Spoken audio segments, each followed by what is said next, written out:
Well, very happy new year to you. Welcome to 2021 and welcome to a new year of LRCC Soundbites. Today, I want to tell you about a very special evening meal that Jesus had with his friends. Every year, one of the most important days in the Jewish calendar is called Passover. It's a festival that celebrates the liberation of the people of Israel from Egypt thousands of years ago. Every year, Jews, even today, still gather and celebrate. And Jesus and his friends were no different. They got together to eat and to remember. Among the events of that evening, there were some things that I wanted to tell you about. I'm going to tell you about one this week and maybe some more over the next few weeks. This first one was something that happened just after they arrived in the place where they would eat. When they came in, Jesus took off his robe. He found a towel and wrapped it around his waist. He took a bowl of water and then proceeded to work his way around each of his disciples, the friends who were with him, travelling with him, learning from him. And he started to wash their feet. Now, it's not something we regularly do here, but back then people wore sandals. The roads and streets were very dusty, and when you went into someone's house, it was considered respectful, polite, good manners to have a servant wash the feet of all your guests. However, when Jesus started washing people's feet, this was a problem. Jesus was a guest. More than that, Jesus was the leader of this group. He was their rabbi, their master, and all the others were his apprentices.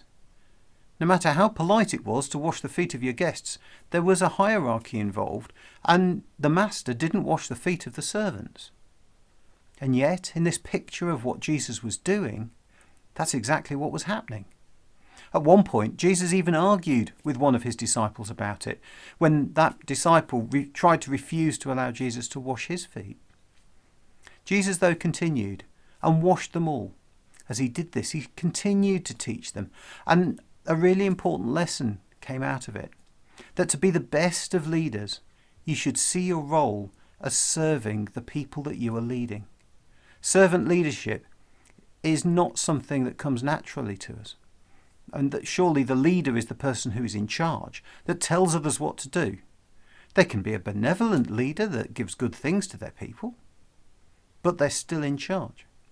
Actually, what Jesus said is that we should aim to be more like everyone's servant, to see everyone as more important than ourselves. That doesn't mean that we're to put ourselves down and consider ourselves worthless. That is not it at all. But to serve others is the important thing. And so Jesus took the role of a servant in that house at that time, to wash the feet of his disciples as a role model for how we should behave.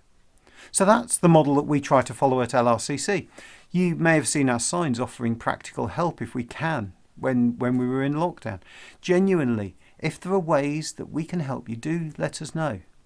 If you want to talk to us more about this, do just get in touch. Interestingly, it's not just the church that's talking about servant leadership anymore.